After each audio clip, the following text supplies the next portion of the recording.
lead past the 16th pole, cut to the chase. Victor Espinoza to win it. Continue doing what you're doing. You're really good at it. I talk on many radio shows, and you are the best. Be nice, America. Let's have a great day. Sorry, we have no filter. So you're a legend here in Kentucky. You know I love you, man. I mean, you and I have a unique relationship. Hello, Mark. Mr. Pope, 1996. Oh, my gosh. What? Hey, let's give it up right here. This is my guy. Yes. I'm so happy to see you. Back to No Filter Radio with Alan Cutler. Podcasts on Apple, Spotify, and Google, Monday through Friday. Yes. I'm so happy to see you. Up to middle, and the American League crashes in. Alvarez in to score. Langalier's right behind him. 2-run single, Cody Bellinger. And the American League gets to Sanchez here in the first. Good afternoon, Alan Cutler. Honored and pleased to be with you. Thanks for joining me anywhere live in the country or other countries or on podcast late this afternoon, tonight, or tomorrow. We appreciate it tremendously. So Bellinger with a little single, drives in 2 runs, and he's the MVP of the All-Star game. The Americans win 4-0. When that hit happened, did I think he'd be the MVP? No. Man, the pitching was good. It was really, really, really good. Tons on the show, and I don't know if we can duplicate yesterday. Tubby Smith joined us after getting in the Hall of Fame. That was emotional and fun, and we'll probably play a clip later today with one of my guests, Jonathan Davis, at 12:30. Gene Abel will be at 1 o'clock. Hal McCoy, the Hall of Famer. Love talking with Hal, talking Reds and all kinds of good stuff. That is today. But we had Tubby yesterday. Kenny Walker, and this is the second time in a row where Kenny and I didn't even talk about Kentucky.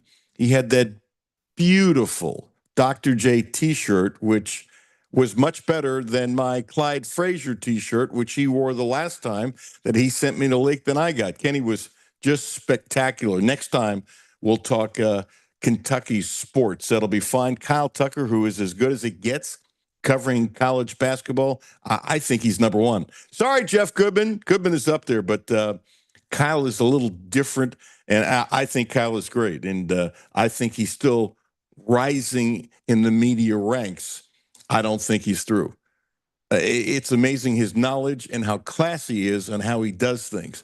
It's really, really, really good. So we've had a fun week, and we'll continue to have a fun week. Okay, let's do this. And I don't know how they do it, but you got to give them credit. On3 came up with the top $10 figures in, you know how it is, football and basketball. And they got Milan as number 2 with $6 million. And it's interesting, it came down to Kentucky and Louisville, as I think everybody knows.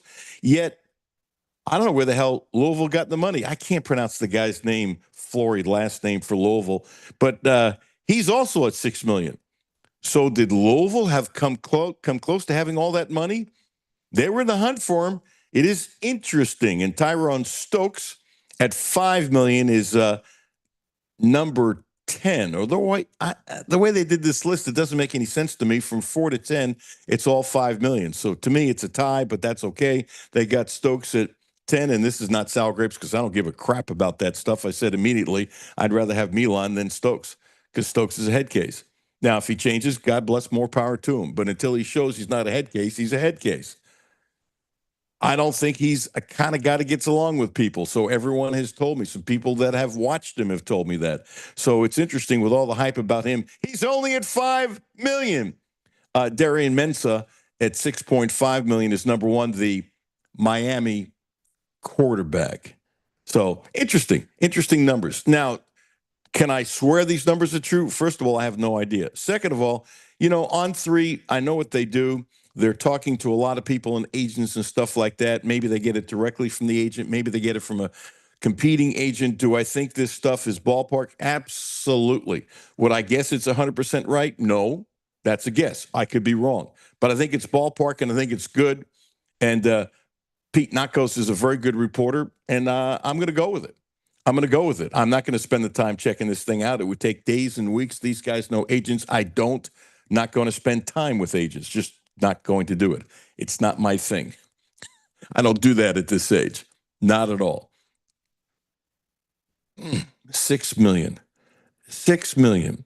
6 million. One of the things I want to talk to Al McCoy is Ellie. I think he should have been in the All-Star game last night. He also thinks that. It kind of ticks me off. One of the best videos I've seen in the last 24 hours, Joel Mazzulla, who, played against Kentucky with West Virginia, that big upset, I think is a wonderful human being. Brad Stevens was brilliant making him the Celtics coach. He's different. He really cares about people. I'm not saying other coaches don't, but he's unique in his people-person skills. Sean, you should see it. He's training MMA. And the clip I saw, he is ripped. He's just a unique, different person. We're going to go through a potpourri stuff as Sean is loading some clips, and Sean will let me know when the clips are in. Our soccer team, they have admitted that the controversy surrounding the Stars red flag, Florian, and it being reversed, that it affected the team mentally in the loss to Belgium. I wondered that. I did. I think it fired up Belgium even more. This is not new things. I think a lot of people saw that. And I was disappointed that whatever the team was, but especially because it was American, I want America to win and all that kind of stuff, that these men as pros couldn't overcome that. It almost makes you feel like they felt guilty that Trump got Florian back into play. And my thought was, hey, he's in. Great. You got help. Great. Now go win the game. It's always fascinating to me how different things affect people. For years, I always said, and I was wrong, and I changed my mind, that you shouldn't have to take trash talk from somebody else to inspire you even more. I thought it was BS. I thought it was nonsense. I was a terrible athlete, but I played hard. It's pretty simple. And I played hard because I played hard. I didn't need to be inspired. Problem is, there was no talent behind it. And today's athletes are just different. And I remember I was a kid when I first saw a scout. It was a baseball story. It was a former big league player who turned into a scout. And it was the first time I seen it, and I was ticked off, where it said, hustling is a skill. No, it's not. No, it's not. That's what I said now, and I really believe it today. I really do. I just can't give it up. You can decide to hustle. You can decide to hustle. Doesn't have to be a skill. Now, there are some that are better than others. And that's just the way it is. Some better than others. Sean, you got those clips, or you still working on them? You got them all? The last one is loading now. It'll be done in about 1 second. Okay. It's a beautiful thing. Let me know where you're going. We're going to go to Stein. So give me a thumbs up when you do that. I ripped Charles Barkley the other day, and I don't take it back. I like Charles. I love Charles, actually. I think he's one of the all-time greats. I love Charles as a freshman at Auburn when he was that loquacious and funny. I've told this story before. He wanted to go to Kentucky, and Kentucky thought he was too fat. Okay? They can say whatever they want. I know where I got it from.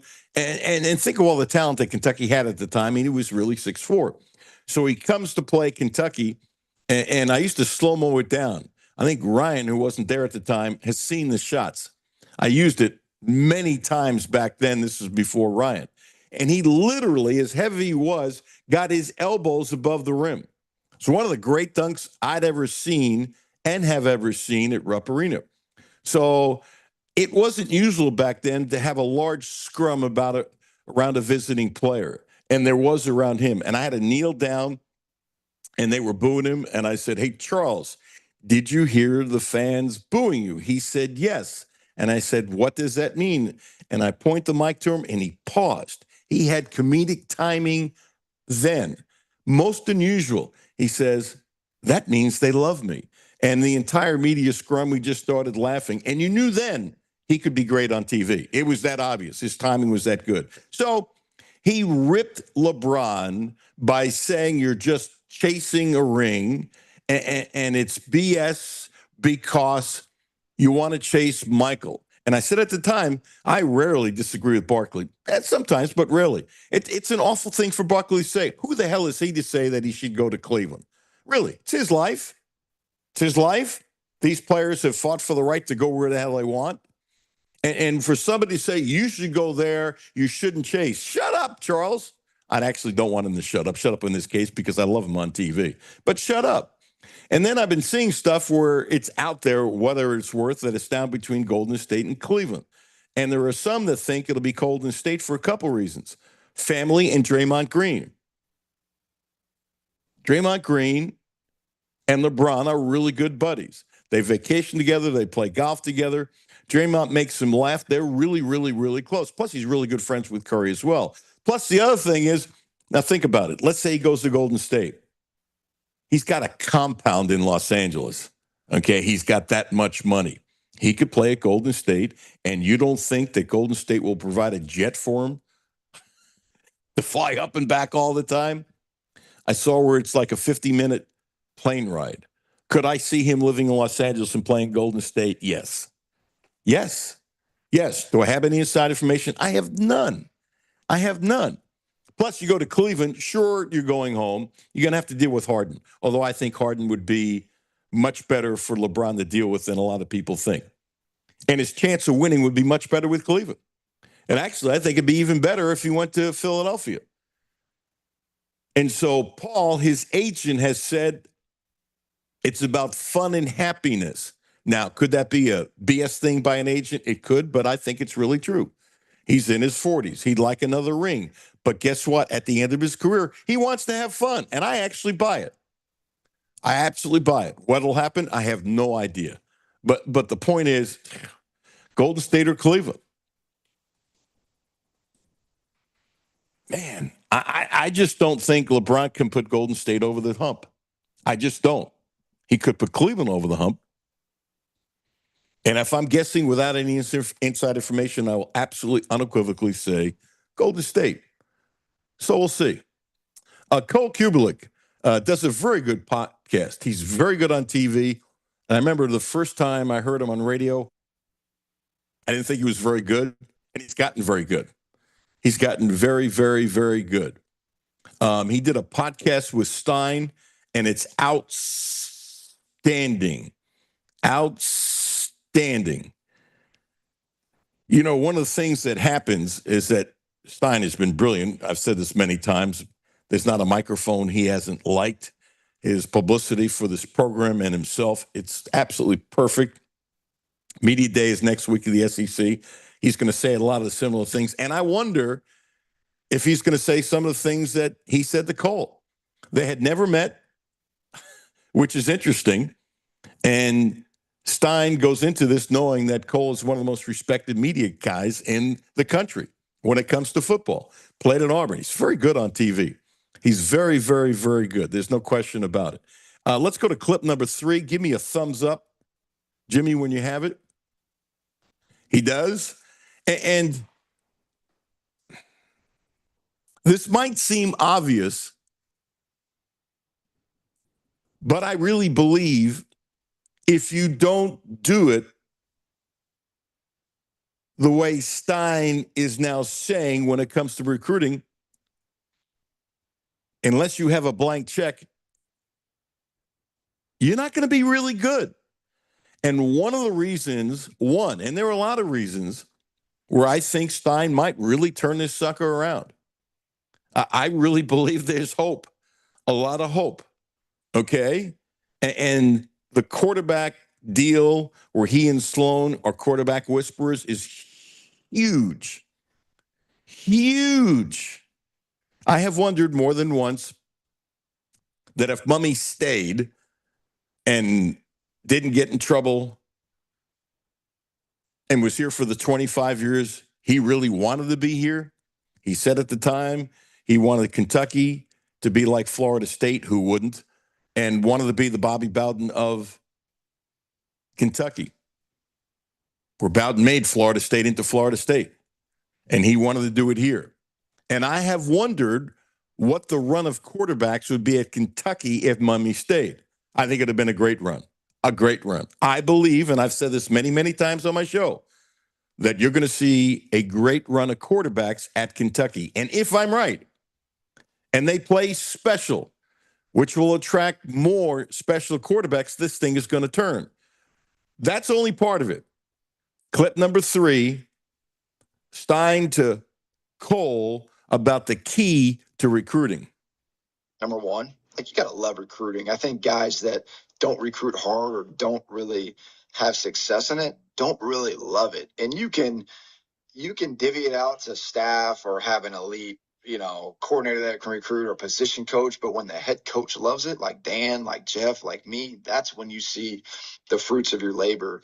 Because ultimately, the players want to have a connection with the head coach. Like, coordinators come and go, position coaches come and go at all levels, at all programs. They have to be connected to the head coach. They have to be connected to this university. I think that's definitely number one. And then you got to wake the kids up and you got to put them to bed. It's got to be like shaving, man. You got to do it every single day. You got to make sure that you are on top of it, because the minute you let up, somebody else is going to swoop in. This is not a gentleman's agreements on commits. This is a dog eat dog world, and you better be ready to go to the fight with the big players in the game. And really good comment. I forgot who it is. We played some clip for us. Sorry for not giving credit again, but I think it was Coach Casey. Did the thing with Stein, started first thing in the morning, and it was a 20-minute drive from wherever he lives to UK, and the whole ride, it was dark. Lots of coaches get there when it's dark. But that's the kind of thing you have to do if you want to build a program. Now, clip number 4, he has said this before, but I like how he said it. Look, when Joker was here, one of the times I interviewed him, and I'm not ripping him, he just wasn't the right person for the job, and I like Joker, that he wasn't going to waste his time. That's what he said, waste his time with potential recruits that he thought he couldn't get. And I can remember it like it was yesterday. We were out on Nutter, out on the field a little bit, and my first thought was, there's no hope for him. There's no hope. No hope. And the crazy part is, I thought Joker could have been even a much better recruiter than he ended up being for Kentucky, but because he set his stakes and levels so low, that was one of the many things that destroyed him. So, clip number 4, not taking a back seat to anybody. And that's big. And the other thing is, like we're gonna hunt the best out there. Yeah, I think Kentucky historically might have just been like, well, we can't, like, F that, man. Like, we're gonna go. And when you get players on campus 3, 4, 5 times before they commit, you're more likely to get them to commit and to get them to stay committed. If you just try to OV a kid late in the game and hope he commits, the likelihood of him committing is extremely low. And then if they do, the likelihood of them actually staying committed is very low. So all of our commits came on campus probably minimum of 4 times since January, since we got here. So they come up here, they fall in love with it. They find something new every single time they come to Lexington. They love our staff. They love our scheme. They love our strength program. They love the development that we've had at other schools that we're bringing here. And like I said, you just got to be aggressive, and you can't just sit back and say, hey, we can't do something. Like, to me, that's just a loser mentality, and we're always going to have an aggressive winning mentality here. Really good. Now, what he's also doing is recruiting future players, telling the future players that he's recruiting now who might hear this, look at all the things the guys who came here love. That's not an accident. He's got a lot of cal in him that way. Things that come out of his mouth are about recruiting. Here's what's interesting, and I don't have the answer. I'm going to guess that there's no other head football coach at Kentucky brought in recruits at least 4 times each. That's a guess. It's a strong guess. The second thing is, he must have a great budget, which, by the way, you need. You're flying these kids in, well, a lot of them are driving or whatever, 4 times at least each. That's expensive. Guess what? It takes money to make money, which means in his honeymoon period, sounds like he's getting whatever he wants, which he should. I like this clip a lot. And the first sentence in clip number 5, Sean, is really, really, really good. Really good. He talks about quarterback play. Yeah, I mean, quarterback play is obviously an art, and I think a lot of times guys overcomplicate it. Like the check down to me is not a sign of weakness. Like I'm not trying to have a bunch of check down Charlie type quarterbacks, but you want to see the best quarterbacks not only in high school and college, but in the NFL. They limit turnovers and they keep moving the ball forward. Big stat in football between winning and losing is we call down series success rate. So how many first downs that you're getting on a drive? It's almost like a batting average for first downs. The more first downs you get, just common sense, the more time you're going to have the ball as an offense, the more touchdowns you're going to score. By the way, Sean, save this bite. This will be used again with some football guests that we have here on a regular basis. Check down is smart, but he doesn't want to check down Charlie. In other words, don't just check down all the time. When it's open downfield, take it. What is he saying? There's a time and place for everything. And one of the things that drives me nuts, it's 2nd and 2, right? And the play is just to go deep. And by the way, I'm good with going deep because he's saying 32, we should be able to make it. That's okay. But when somebody throws a pass, that can't be completed. What the hell? You know, this happened too much under Stoops. It really drove me nuts, where Stoops is really, really conservative. Then at times they would just throw it deep, and it was a tiny percentage play instead of just get the damn first down. And I thought at times some of the judgments was awful. And I've complained about it a number of times after Stoops games done on my show. I just did. I love that soundbite. You don't want to check down Charlie, but you want to check down when it's the right thing to do. So this thing about the tight ends versus tailbacks, everybody knows he's big on tight end screens. He uses the running back screens much less. It is in his playbook. And tempo is the word he uses all the time. This is interesting.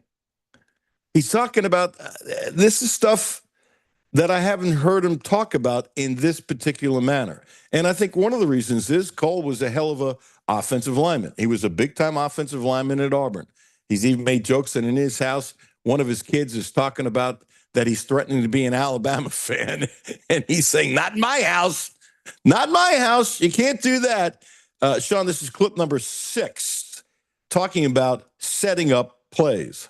Yeah, man, I think layering play calls is huge. And you don't just layer them just in game. You might layer something that had a certain motion or shift or a look that happened 2 or 3 games prior that has just been set up for this moment in a game, 2 or 3 weeks later. So, you obviously build your openers and you want to see certain formations. And are we getting what we planned for?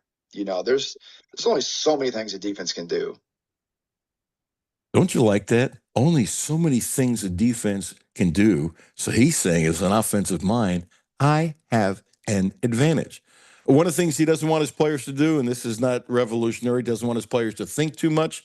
They think too much, you can go down a rabbit hole.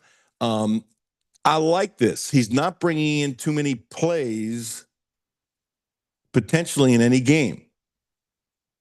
Like you have 3rd and 1, there's a certain number of 3rd and 1 plays that average you can have in a game. He'll bring a very small amount in there for the game. So in preparation, the quarterback and the players have to think less. He does not want players to overthink. So that's his philosophy. Here's the other thing. I thought it was interesting. He says the trend will continue about less plays per game, and there are fewer teams going to go no huddle. And he says defensive coordinators have caught on to the no huddle, so therefore the offense is now adjusting, and there'll be more huddling by teams and fewer plays. You know what that sounds like? A simple cat and mouse game. That's what it is. And things go in phases, up and back, up and back, up and back, up and back. We'll play some more clips from Stein, maybe today, maybe tomorrow. We'll see how things go. I do a lot of stuff by ear. Udonis Haslem, I like him a lot. He's really good on TV.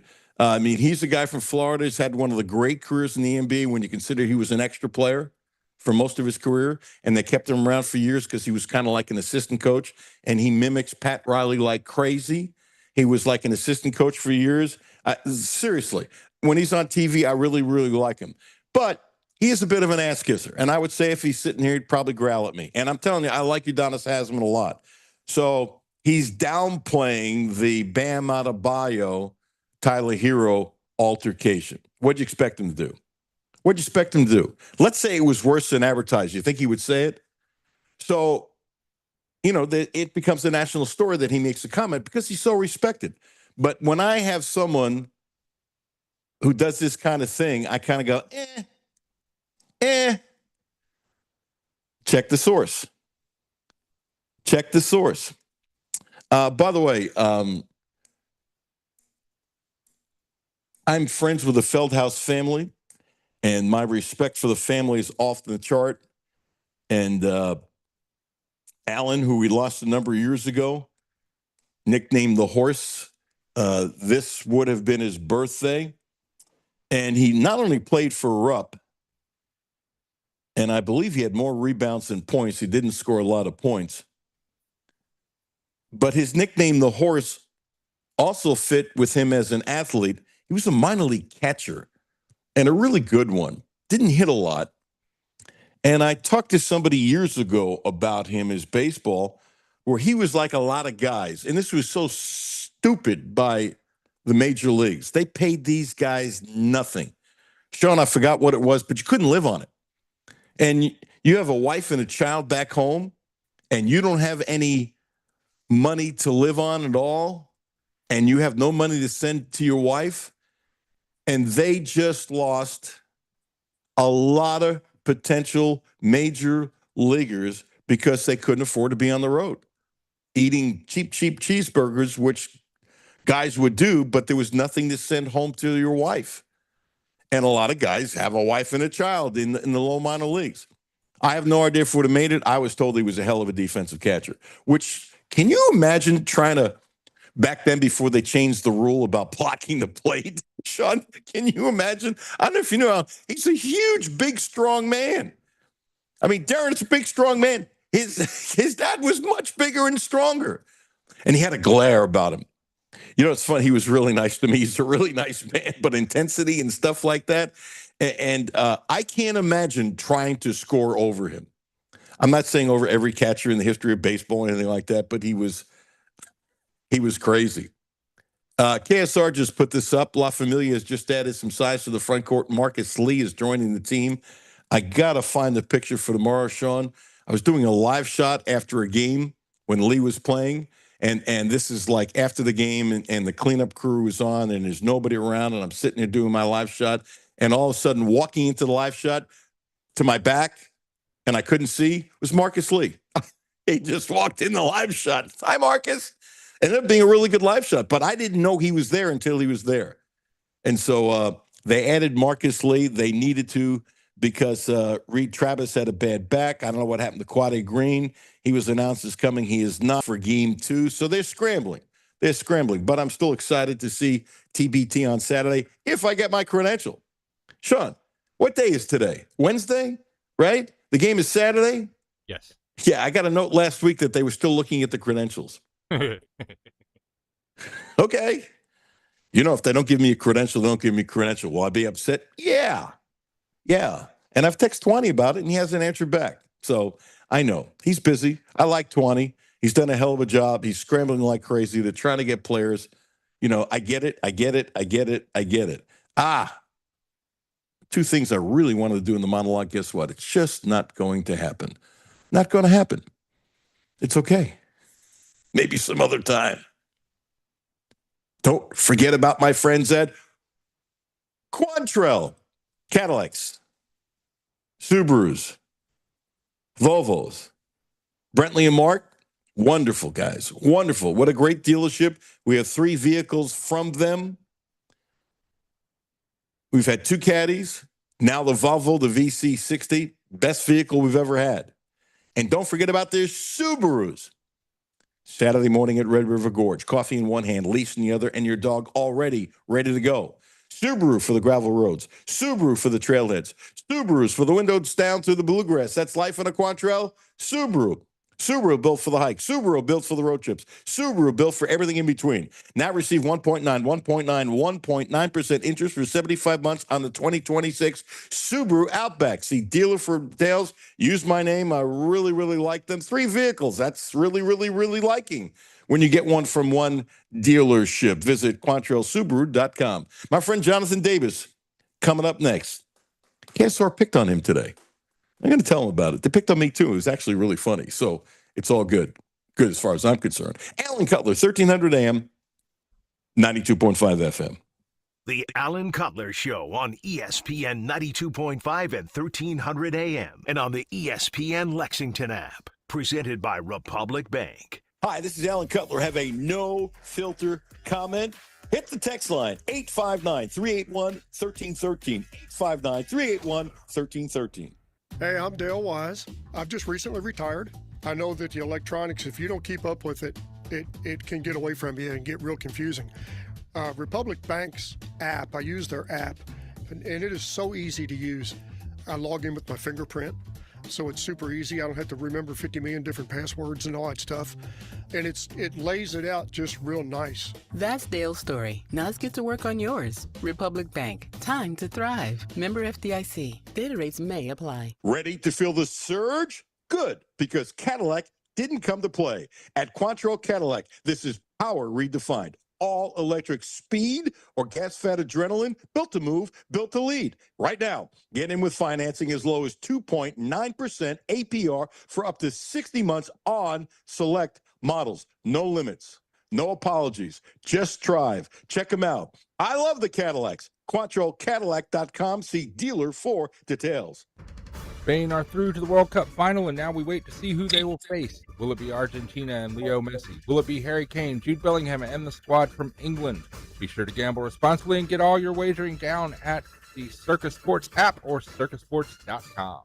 ESPN Sports Radio 1392.5. Back to No Filter Radio with Alan Cutler. Podcasts on Apple, Spotify, and Google, Monday through Friday. What are you most proud of everything you accomplished?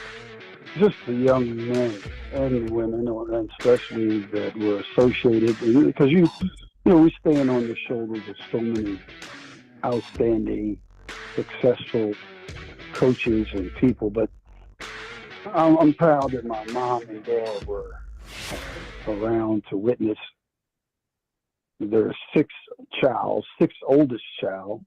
There were 17 of us.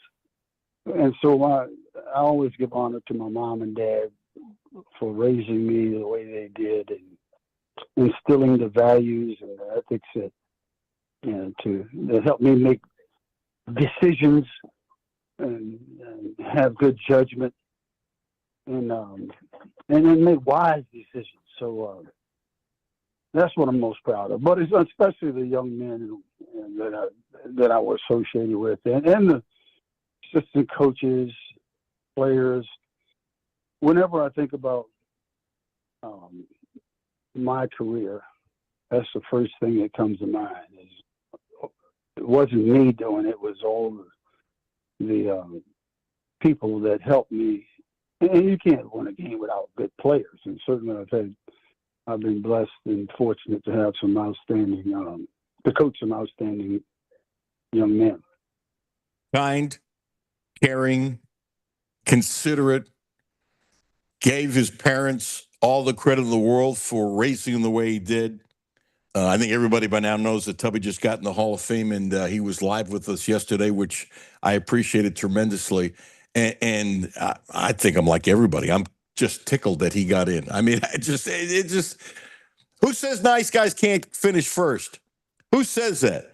And to be the first African-American coach here and handle himself with perfect class. Ladies and gentlemen, without further ado, man, you signed out quickly. Sean's going, Where's Jonathan? I text, where's Jonathan? Boom. Jonathan Davis of JT Davis Asset Management. They poked on you in KSR today. By the way, they poked on me a lot. They were really funny about me But anyway, they poked on you. There was an inference like, who's Jonathan Davis? A little bit. It's interesting. I think Matt loves you. Do you love Matt? You love Matt Jones? That's a laugh. Anyway, what they did to me was I thought was really funny. It was really funny. You know, when I don't listen to his show, so I have no idea what he talked about. I have no idea. Okay. And he says he never listens to you here. So, you know, it's all good. Do I think he's ever listened to my show? Yes. Is he going to admit it? I have good sources. I don't give a rat's. You know me well enough. Same. Yeah, I don't care. It's all good. Ryan's impersonations of me, unfortunately, he's great at it. One more thing before I introduce you properly. When I retired from TV, one of the things my beautiful daughter put up is one of the things I learned from my dad. He can dish it out, but he can take it. And to me, it's all about laughter. You know, Kenny Walker busted my chops yesterday. Mary Jo Perino busted my chops the other day. I can't think of everybody. Just about everybody's done the show this week is busting my chops. It's funny. So I don't, you know, really, can laugh and help other people laugh. It's a blessing. Absolutely. E. Davis Asset Management. Jonathan Davis, former backup center forward for Patino, is here. You've been holding back a nice tubby comment. Please pontificate. First of all, could have happened to a nicer guy. One of the few examples of a man in, ID1 coaching who is who he says he is. There are guys who present themselves in a similar manner as Tubby, above reproach, honest to a fault, straight shooter, but behind the scenes, they're not that guy. Tubby behind the scenes is that guy.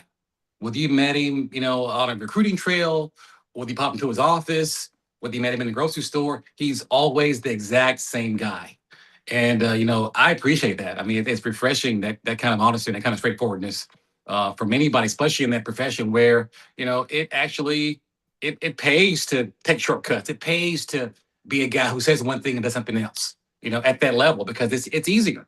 But he's not that way at all. He's very straightforward. He is who he says he is. I got a quick Tubby story I want to tell.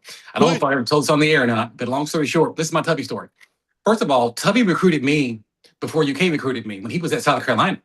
I have an uncle that happens to live in Columbia, and he and Tubby became friends when I was probably 14, 15 years old. So my uncle would tell, Tubby, hey, I got a nephew who's gonna be pretty good. He's like, well, what's his name? So Tubby started following me.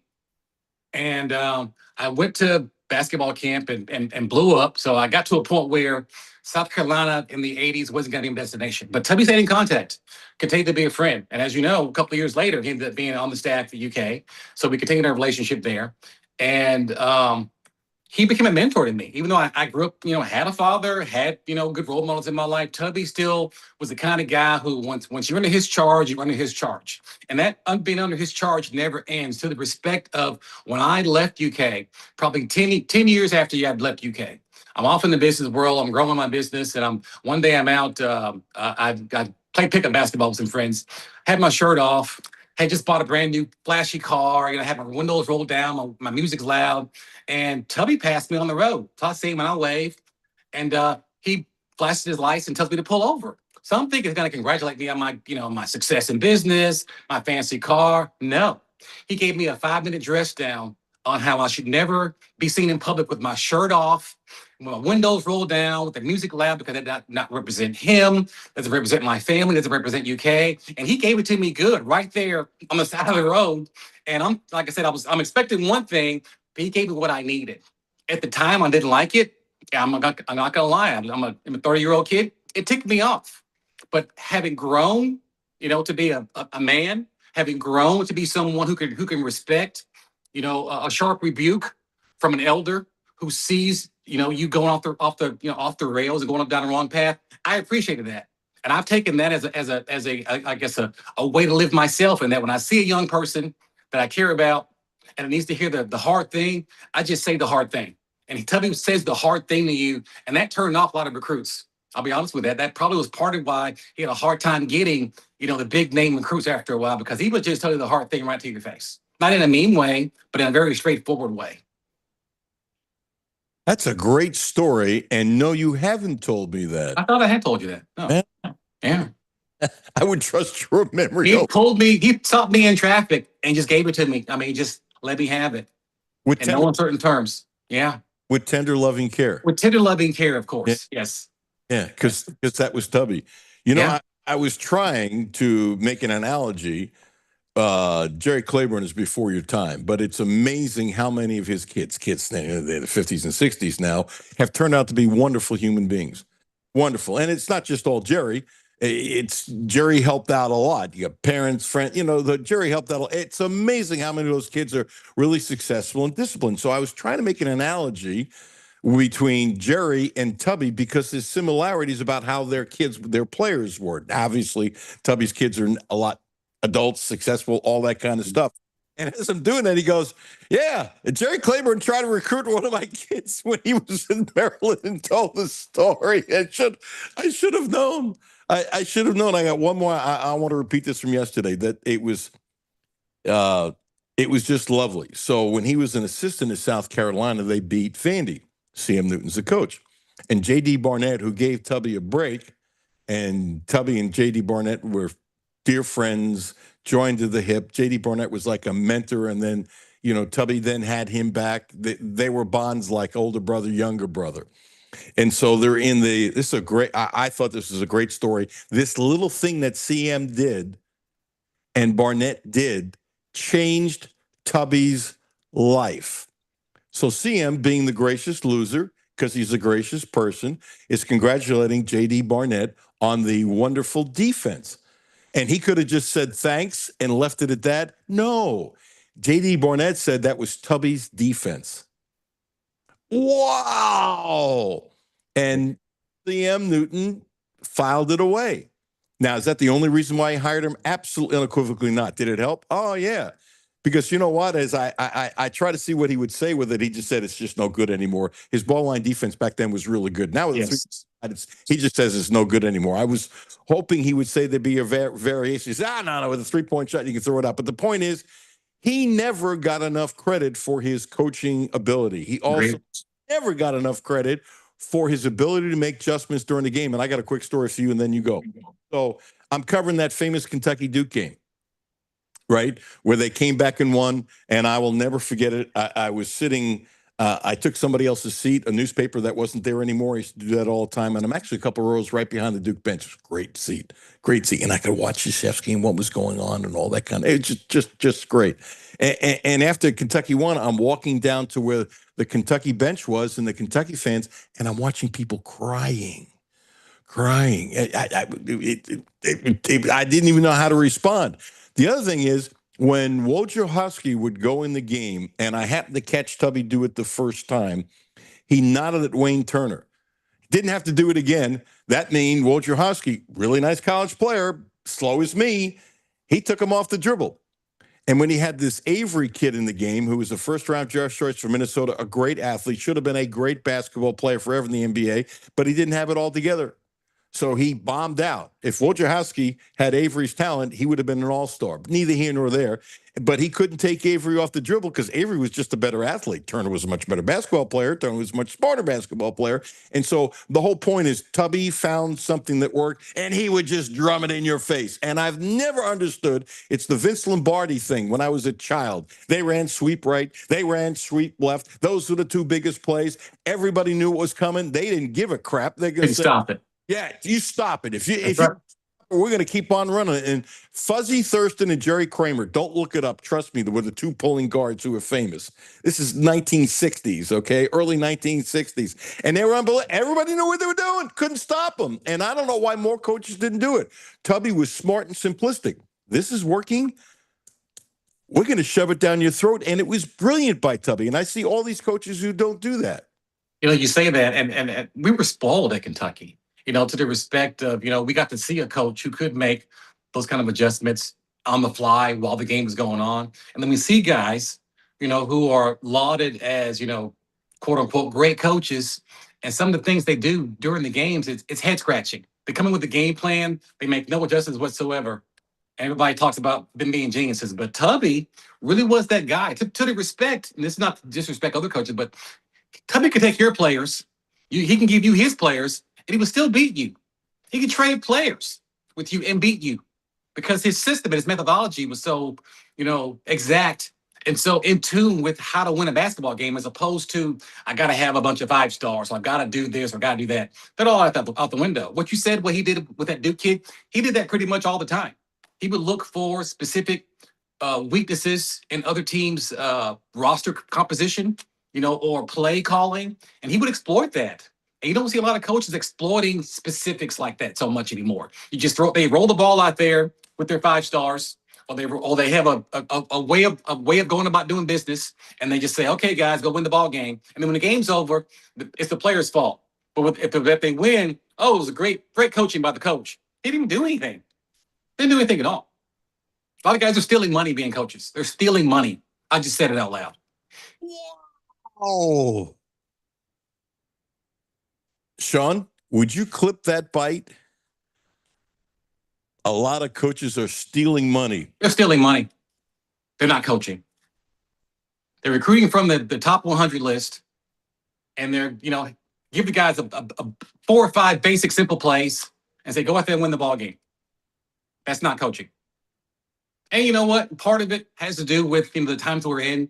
You don't have much time to construct a roster. You can't. It's almost impossible to build a team over a 3 or 4 year period. It's a 9 months and then they're all gone. But having said that, though, there are guys stealing money. There are guys that are stealing money right now. Powerful. Okay. You can coach a team, Alec. You can go out there and coach most of the teams out there. God help the University of Kentucky if I'm always accused of doing what you infuriate him. I'm going to roll the ball, fellas, and go ahead. Yeah. When you're tired, put up your hand. Yeah. I'd be good at that. We laugh, but I'm serious. That is happening. That is happening. It is. I'll just say it. If I had a choice of a game coach between Cal and Tubby, it's Tubby. Absolutely. I'm not even hesitating. And by the way, I don't think Cal would even disagree with you. It is what it is. I mean, the guy Cal has what he's good at. Cal is great at roster construction and getting the top players to come and play for him and to buy in to Cal's system. He's great at that. But X's and O's, making halftime adjustments, exploiting weaknesses, that is not Cal's strength. It's not. The thing that tipped me off, by the way, and one of the things that Cal did a great job of is that how he prepared these kids mentally for the NBA. He was really good at it. But early on, when things were really good for Cal, it wasn't the first year. I'm just guessing, second or third year. It was at a press conference, something about something, and somebody asked a question, why don't you play more zone? He says, because I don't know how to coach it. And it's what he said. And I about fell off my chair, literally. Now at UMass, he had those guards, and he was a ferocious man-on-man guy, and I get that, but you don't learn through the course of time. I never, ever, ever, ever, ever forgot it. Okay, Jonathan Davis. You're going to still be no filter? I'm going to throw something at you? Yes. You a little worried? I am worried because I don't know what you're going to say.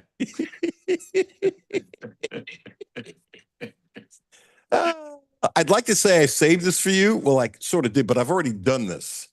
But I want your reaction because when it's appropriate, I want to keep this story alive. When it's appropriate, I'm not going to do it every day.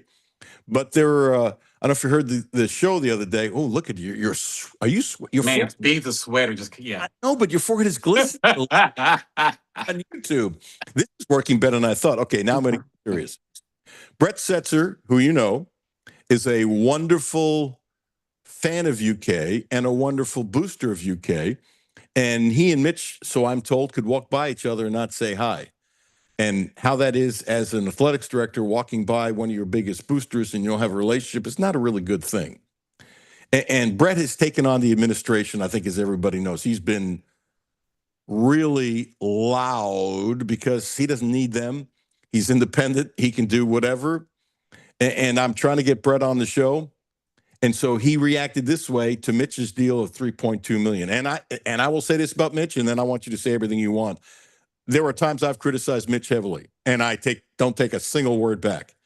But I don't blame him for taking $3.2 million. If somebody, because I've had people who can be, well, he should have said no. Somebody's offering you $3.2 million. You're going to take it no matter how much money you have.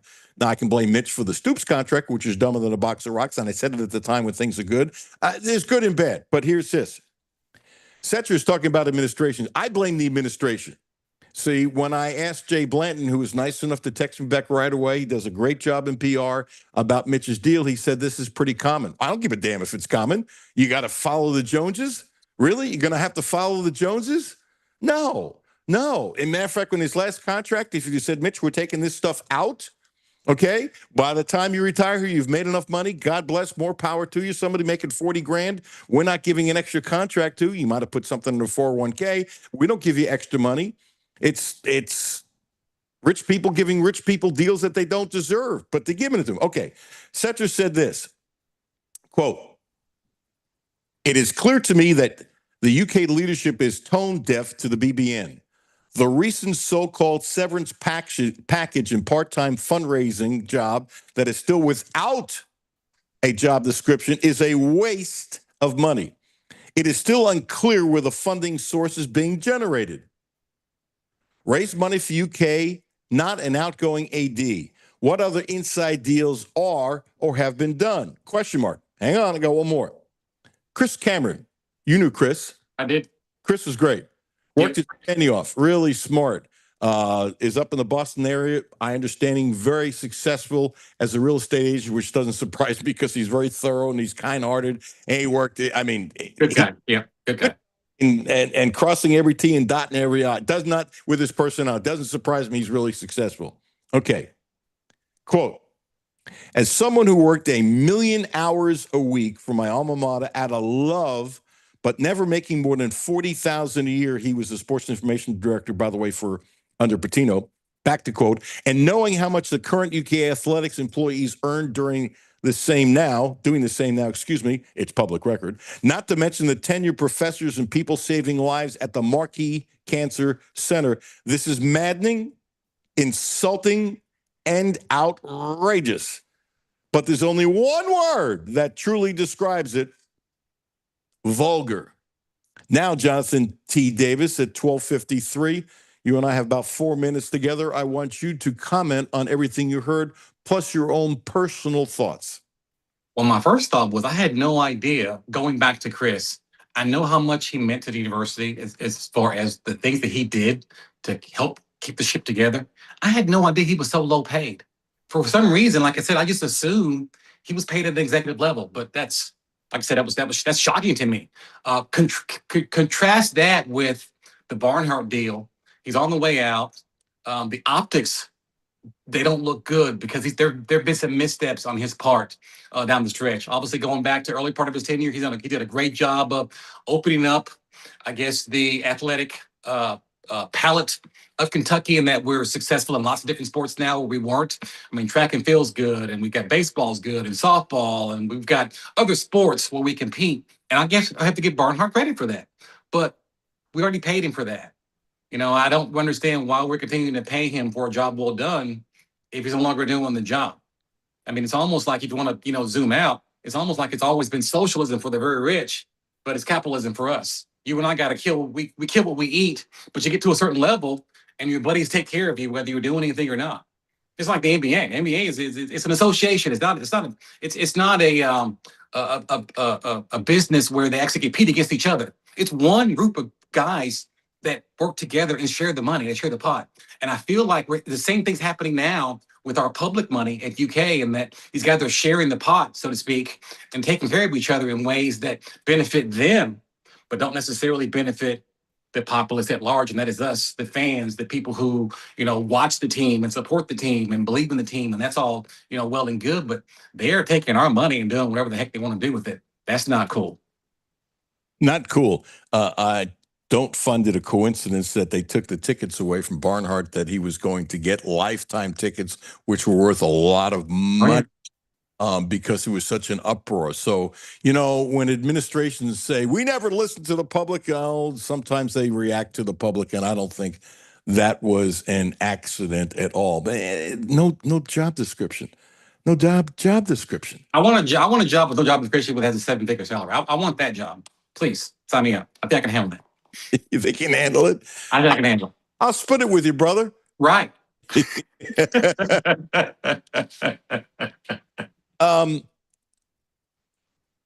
I love the hype that's going on, and I think it's great. I'm cautious. We've got about 1 minute when I throw this at you. I really like the roster, but I think everybody needs to, well, no, everybody should do whatever the hell they want. Until we start playing games, I'm cautiously optimistic. We've gone from too much negativity when I said I really like this roster before others to now this is typical for summertime and Kentucky basketball fans, and I'm not being negative towards any. I'm just not being negative towards Kentucky fans. There's too much positive things, and I'm not being negative. I want to see what they can do, but it seems like summertime too much positive. Am I wrong? No, you're not wrong at all. Summertime is a time for, unreasonable optimism. Every, great pass or great shot is blown up into, extrapolation of, he can do that 1,000 times and score 25 points a game. And that's not how it works, but it's fans. I mean, I get the fans get excited about it. And I'm glad that fans are excited about the prospects of having a good year this year. But, as those of us, with a different perspective on it, let's temper expectations a bit. Let's take a step back. Let's see what we look like 10 games into the season, and then make an evaluation of what we're going to possibly do moving forward. Jonathan Davis, JT Davis Asset Management. Give yourself a great plug, brother. For all of your retirement asset needs, JT Davis Asset Management, 859-608-6594. Okay, now I have the most serious question to ask you at the end. I've been holding back. Are you concerned? I'm very concerned. Yes, I am. So you were playing golf with your in-laws. Were you smart and let them win, or did you beat them for $10 on a Nassau? No, I got beat pretty good. Did you throw? I did not throw. No. He played out of his mind. Really? Out of his mind, yeah. Were you nervous? Because Five birdies. He made 5 birdies. You can't. I'm not good at to overcome that. I can't overcome that. Your father-in-law made 5 birdies. 5 birdies. Yeah. 18 holes. Yeah. three down the stretch, just to pull away, just the exclamation point. So, but he got it. Boom. Yeah, in your face, right. So you were trying. I was trying and played well, but I could not overcome 5 birdies. Did you consider throwing it because it's your father-in-law? Oh God, no, because we go at each other pretty hard. He understands. He's kind of like me in that he's very competitive, and it's a fun thing we have going back and forth. I beat him the last 3 or 4 times we played, so I'm thinking he's an older guy, on the way down, but he was ready for me. He was definitely ready. I like that. Yeah. Guy on the way. Look, I appreciate your opinions. They're really smart. And if KSR was smart, they would ask you to come on. I wouldn't go on. No, I don't do that show. Oh, well, you add knowledge and fun to this show, to which yes, I sir. Yeah. tremendously. Alan Cutler show all the way, brother. Thank you, brother. Have a good. See you, bud. And work on your golf game. Yes, sir. Have a good one. You too. See you. 5. Bye-bye. His father-in-law got 5 birdies. How many people at that age get 5 birdies? It's impressive. Very impressive. I'll tell you what else is impressive. Acupuncture. Blue Lotus Health. More than impressive. It's spectacular. Just off Sales Road, close to downtown. Please use my name. Now also providing a licensed massage therapist, Ramon Carriega. What a special man. He's helped me tremendously. I say this every day, but it's the truth. It's the truth. And I have people that I know that are close to my age who can afford to do it. It's just not part of their persona and growing up, and it's an outside the box kind of thing, but it can help you. And I've talked to a couple, people that I know who I know have the wherewithal to do it better than I do, and it's just not something they consider, and they really need it. So I don't know how to. I shouldn't have to convince anybody of anything. I'm just telling you, acupuncture is absolutely spectacular. But it's not like you have an issue and all of a sudden, boom, you go in one time and you're healed. It's not how the world works. Besides, it probably took you quite a while for that issue, whatever it is, to develop. And if you have no issues and you're my age, it still helps you. It really does. Check it out. Blue Lotus Health, 859-533-0914. 859-533-0914. From Jonathan Davis to Gene Abel, then Hal McCoy, Alan Cutler, 1300 AM, 92.5 FM.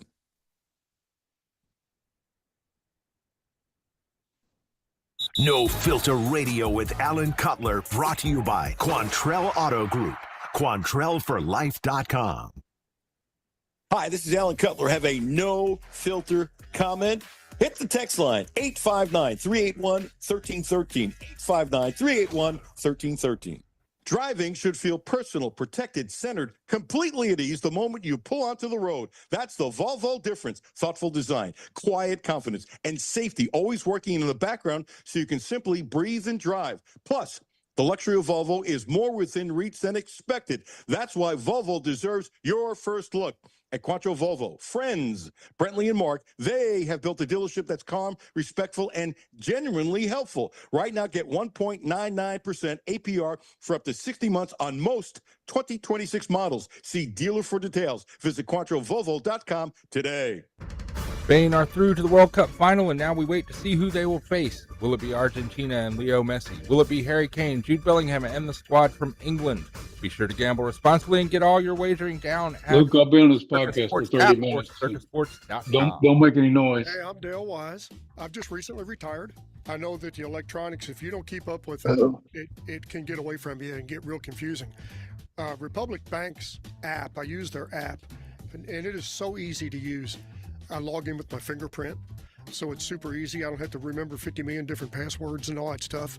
And it lays it out just real nice. That's Dale's story. Now let's get to work on yours. Republic Bank. Time to thrive. Member FDIC. Data rates may apply. W223CV Lexington. ESPN Sports Radio 1392.5. WLXG Lexington. And LM Communications Broadcasting Station. The only no-filter sports show in Kentucky. It's the Alan Cutler Show with award-winning TV sportscaster Alan Cutler. What are you hoping to get out of your last basketball event before retirement? Some money, bro. Some money. What do you mean, bro? Yeah, some money. No, I mean, just another chance to come out here and lace them up in front of the fans and get to be around here for a little bit. Hopefully, we're there for the long haul, just so we can stay around for a few weeks. And just competing and being in that realm and environment.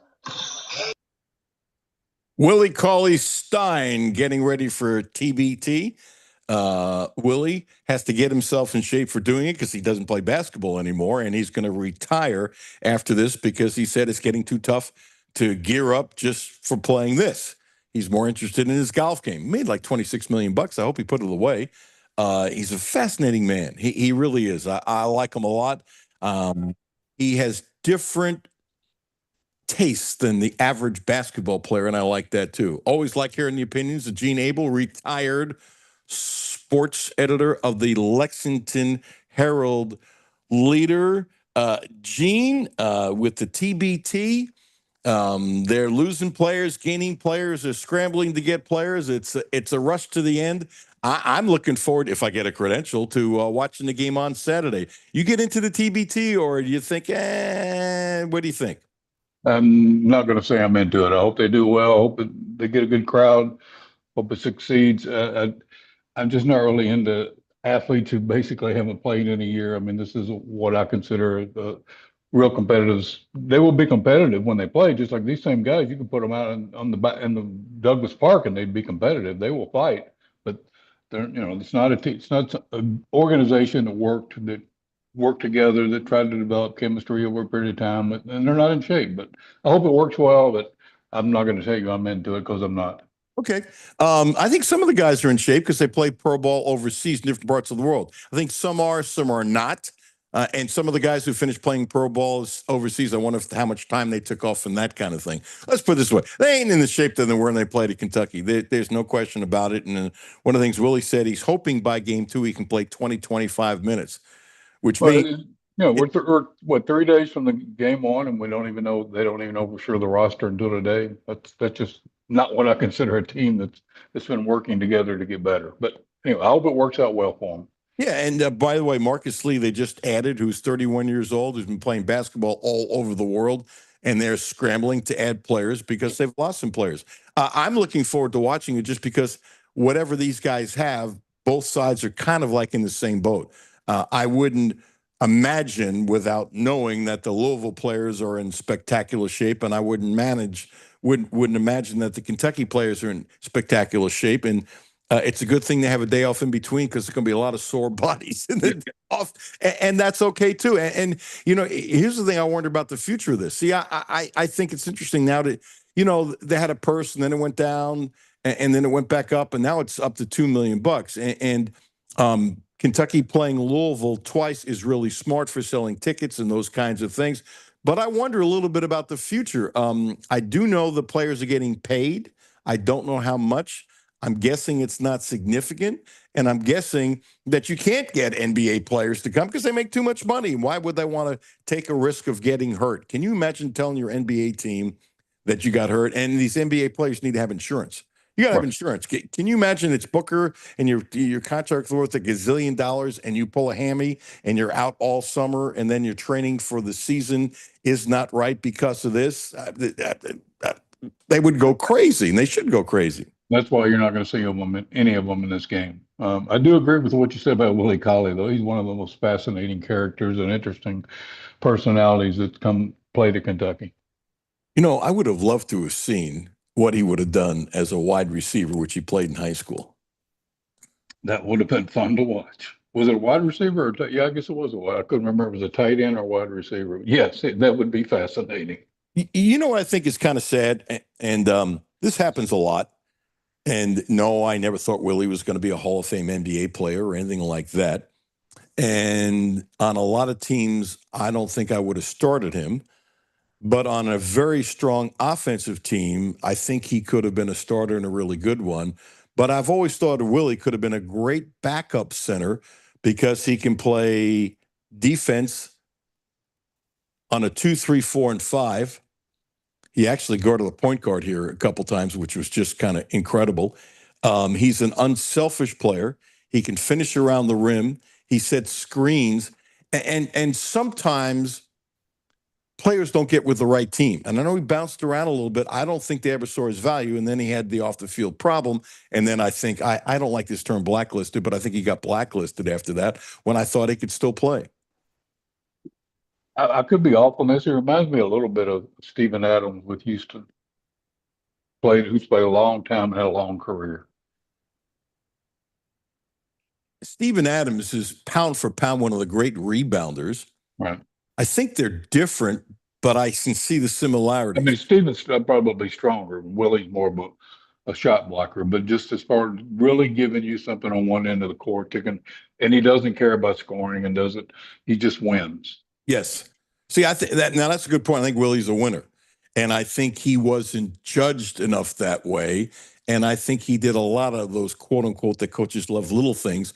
And I was just surprised that, he didn't get more clock in the NBA. I think he made $26 million, which is a lot of money, and I hope he has it and that kind of stuff. But I thought he should have made more. I look at Robinson, who just signed with Boston for $47.5 million, and he's I think this year, statistically, he was the worst free throw shooter in the history of the NBA or up there. And I don't know. I think he is the worst. And I can't imagine anybody being worse than Will Chamberlain watching him shoot free throws the way he did. But the point is, I actually think Willie was a better player. I think he's better in some aspects. Robinson has an intimidation factor, I think, that is very rare. That sort of what I think Kentucky's hoping they get out of the guy they brought in this year. You put him in against the right team, and they don't want to mess with him. And that's sort of the way Robinson is. Yeah, and Kepnick has a problem that apparently is now. He gets hurt a lot. Right. I mean, he's not doing it this summer. I don't know if the injury's been disclosed. I certainly haven't seen it, but he's not doing the workouts. And that has held him back tremendously in his career. Not a little, but tremendously. And that was my only question. It's funny, and I honestly didn't know who he was when they got him. I don't know every college player. But you start doing some research and you're going, man, for the amount of time he played, he sure blocks a lot of shots. Man, for the amount of time he played, he plays really good defense. Man, for the amount of time he plays, he's good in the pick and roll. Man, for the amount of time he plays, he's really strong as an ox. Man, he don't play a lot. And I was a little surprised, one more, Gene, that he came here because if he's healthy, he's not going to be the starter. He's going to play limited minutes. It'll be interesting to see if they play him and Marino a little bit together when you play a Florida, who's very, very, very big, and that could be an option. But I was a little surprised he came here, and some Kentucky fans should say, oh, why are you saying it? Because you would think he would have gone to some place where he can play not 35 minutes a game, but if healthy, could play 24 to 31 minutes a game to showcase himself for the pros, whereas here, if he's healthy, is he going to average 15 minutes a game? I would say I've seen Blaine 12 to 15 minutes a game, but I mean, what is this? His 20th season of college basketball? I think it's his sixth. Sixth is it sixth or seventh? Don't quote me, Gene. I think it's his seventh, but I could be wrong. I just assumed that he wanted to go somewhere. He had a shot, and he was friends with Zoom. I think he wanted a shot at a blue blood program, which I like to think Kentucky still is, or could be. And he had a chance to play somewhere like that, and he wanted that chance one time. And I hope that they're sitting him out this summer because they figure that he's only got so many games in him and don't waste any chance of an injury right now. And it's not like he needs to learn the game or how to play physical or understand the college game. This will sound funny to some fans, but if he's healthy, I'm not saying he's playing in the NBA, but he can play somewhere in the world for a long time. Right. And if he does this 12 or 15 minutes at UK and is as effective or more so than it was last year, he'll still get the chance to do that somewhere next year. Tubby, only coach at Kentucky to never miss an NCAA tournament, lose in the first round of the NCAA tournament, and also win a title. He was on with us yesterday, and as gracious as you would anticipate, thanking his mom and dad. I'm going to assume you're as happy as I am. I was kind of like tickled pink. It's an old expression that he got in. Nice guys can't finish first. I think it's absolutely past lovely. And with the crap he took at the end of his career here, which bothered me then, and if I think about it, it bothers me now. You look at what he did over 10 years, and you look at the last 10 years, he was better than the last 10 years.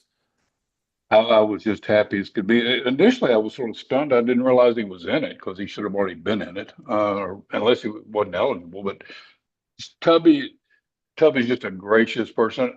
My gauge for a coach is if I had a kid that was, and both my kids were athletes or decent athletes, but if I had a kid that was a Division I athlete, who's the coach I would want him to play for? And there's one basketball coach at Kentucky during my life, I would say, and there's one football coach. That would be Tubby Smith. Who do you think the football coach would be?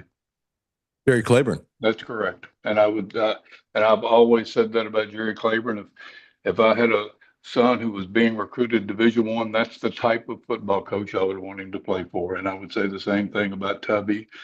Tubby was and he was a very underrated coach. Very, very underrated coach. I think he was a much better coach than a recruiter. And I think part of the reason he struggled a little bit with recruiting is he wasn't full of BS. Jonathan Davis just said the same thing, that he was too honest and it probably hurt him with some recruits. It's funny you should say that. Yesterday, I was trying to make an analogy that Tubby had a lot of similarities to Jerry Claiborne. And then I said, something, do you know him or did you cross paths, something like that? And he told a story that Claiborne, when he was at Maryland, was recruiting one of his kids. That's great. But I was trying to communicate that, you live this, that so many of the guys who play for Claiborne ended up being wonderful human beings.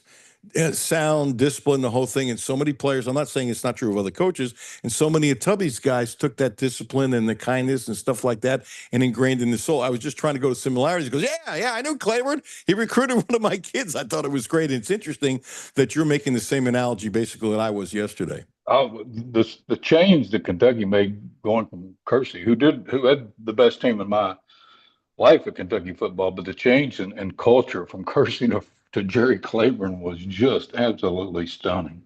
But Jerry was just a really good guy who was a very good football coach and probably had some of the same problems recruiting that Tubby had is he didn't have any BS in him. He was just who he was. Nice, good guy who was very stern and old fashioned. By the way, you were in diapers when Bear Bryant had like one of his greatest teams. I'm talking about teams that I remember. I only go back so far, Alan, not 100 years, not to Bear Bryant. I go back as long as you do, fella. Wow, getting a little personal. Although I do remember Kentucky further back than you do. Yes, you. No question. You were up north. That was a Yankee, right? Yeah. Did you deal with much of Alan Feldhouse? I very rarely, no, not really. Now I'm going to age myself again. I remember when he played, and that was when you basically followed him on the radio, and he was just a workhorse. I mean, what was it? Was the nickname Horse or something? Yes. I mean, he was a guy. He was a glue guy. Did all the dirty work, got all the rebounds. Would occasionally score, but I don't think he scored much. A guy that knew how to win, that was just solid and would do all the dirty work. Well, today would have been his birthday, and he had more rebounds than points, but didn't score very much for Rupp. But the other part of the story that I mentioned, I was told from some people back then, he was a hell of a catcher, tough, defensive catcher, and played in the minor leagues for the Yankees. And he was like a lot of guys who quit. I'm not saying he would have made the major leagues. He was not a great hitter. So, okay, no, but he quit because they made so little money in Class A and Double A, you could barely live on it yourself.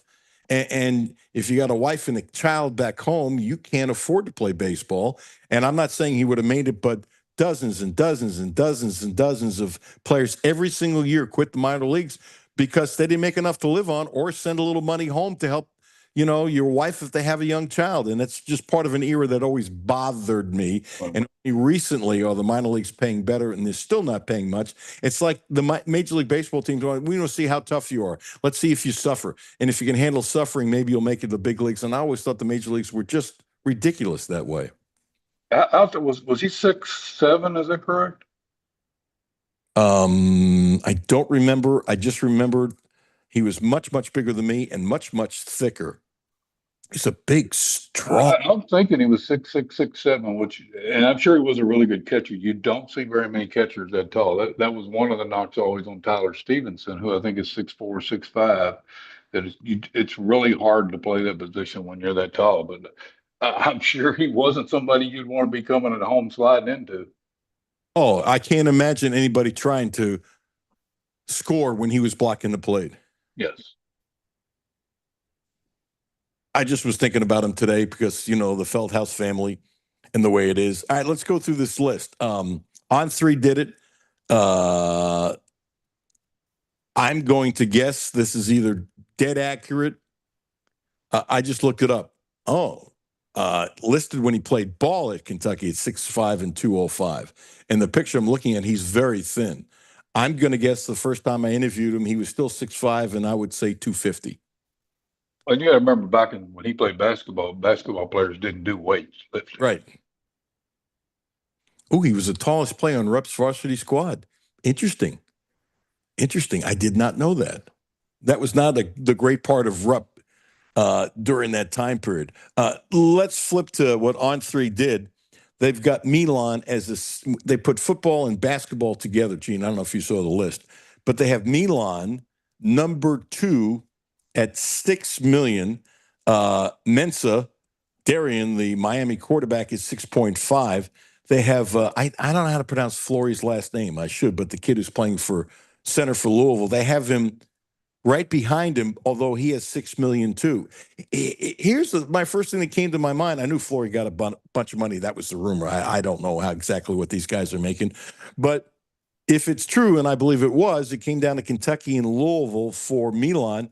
And Louisville has already paid Florey $6 million. My gosh, how much money did Louisville have? They lost. It's not like they offered him $2 million to Milan because it was down the stretch supposedly between the two. I don't know if it was 5.5 or I don't know what they offered. But the point is, Louisville had so much money, it's ridiculous. I think you could probably say that about both schools, though. I'm not surprised. I'd heard Louisville. I mean, Louisville can get there's a lot more money up there than there is in Lexington. I'm not shocked by that.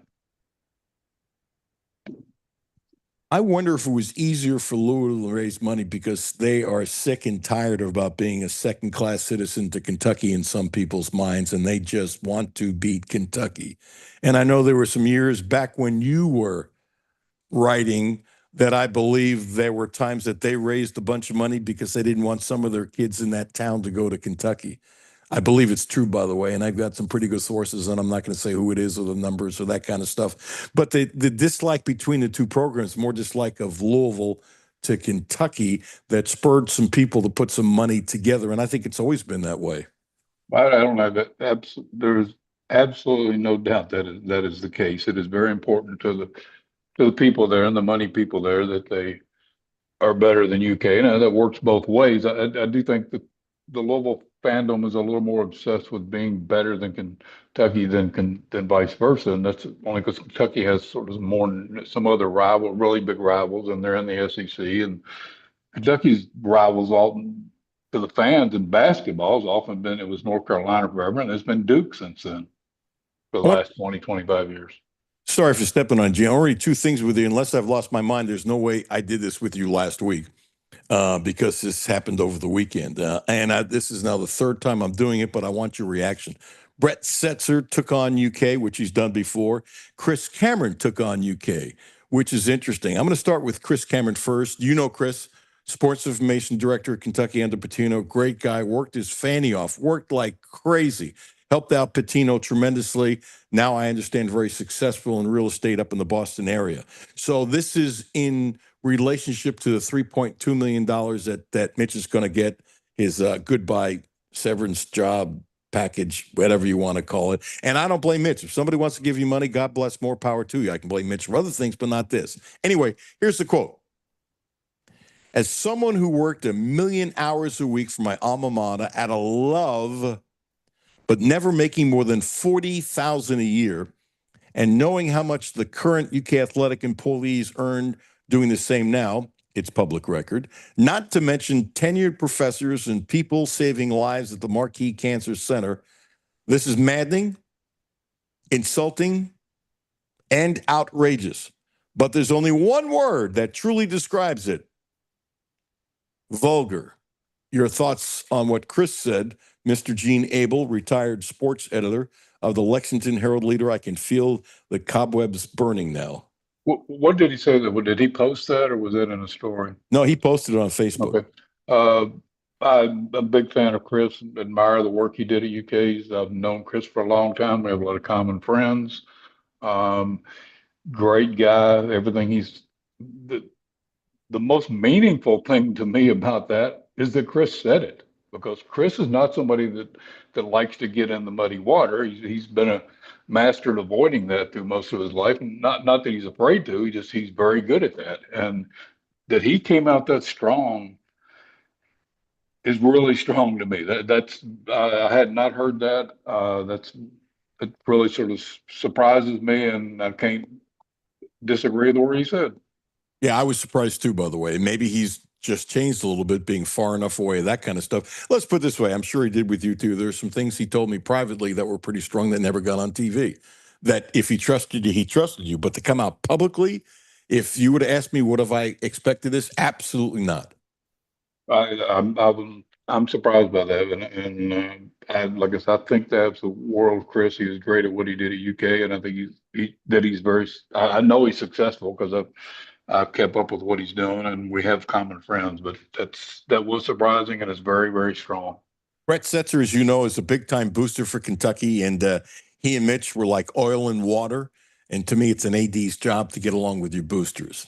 To me, that's part of the job. And were they always oil and water, though? It's my understanding that it was anything but that until the last year, and it completely flipped. I think it's been longer than a year, but I could be off on the time frame. I'm pretty sure it's longer than a year, but I cannot tell you when it started or what it was like in the beginning. So I should know, but I can't, so I'm going to leave it alone. Brett Setzer, who's taken on UK before recently, quote, "It is clear to me that the UK leadership is tone deaf to the BBN. The recent so-called severance package and part-time fundraising job that is still without a job description is a waste of money. It is still unclear where the funding source is being generated. Raise money for UK, not an outgoing AD. What other inside deals are or have been done? Question marks. Your thought or response to this, Mr. Gene Abel? I'm not surprised by that either, and I think there's legitimate questions. I'm like you. I'm not going to say Mitch should have turned it down. You want to offer me, $100,000 for doing next week's show? We'll take it. It's Mitch. Mitch had to do it, I don't blame him for taking it, but it's also hard to be sympathetic to those people for when they start griping about the money challenges when they're doing that. That's sort of what rubs me too. I mean, how can they say we need help, we need this? They're always begging, and then they're throwing around $3 million like it's monopoly. Not only that, the thing that drives me crazy when you have an athletics director make a comment publicly that there is money to pay these players, and that athletics director may be making $1, $2, $3 million or more. That's, to me, so disingenuous, it's not even funny. And then tell us what the job is. I mean, another undescribed job. I was wrong about this. I really thought after that cushy job for a ridiculous pay that Mitch was going to do where there was no job description, I said to myself, there's no way they would do this again. There's no way they would do this again. And Gene, I was wrong. Were you surprised? So yeah. you really were surprised? Really was surprised. Because, for example, I don't think it's a coincidence. I can't tell you the exact reason that all of a sudden the tickets that Mitch was going to get forever that are worth a lot of money that people complained about in this new form that there's no tickets. I'm guessing the obvious, and if I'm wrong, somebody UK call me, tell me I'm wrong, and I will apologize. But I'm guessing that's a reaction to all the negative feedback that happened going, why the hell are you giving them tickets forever? If the purpose of that was to calm down, then I don't think that calmed anything down. And people will move on, and the outrages will go on. But between the buyout for the new AD and the package for the going out AD, how much was that total? 3.9. They have to. Isn't that what 3.95? They have to play Michigan State. I think that's correct. So between the two, you're looking at about $7 million. A little over $7 million. $7 million. It's not bad. And on top of it, they have money problems. And this has been an athletic program, to their credit, where they have been giving millions back every single year for a long, long time. I can't give it a number of years, but it was a long time into the general fund. And now they're taking out this huge loan, and it's ridiculous. You have money problems, yet you're paying this person off. And here's the last thing, and I want you to comment. So Jay Blanton was nice enough to text me back right away, and Jay's very good at what he does. And he texts back to me that what Mitch got is pretty common in today's world of athletics. I didn't check it out.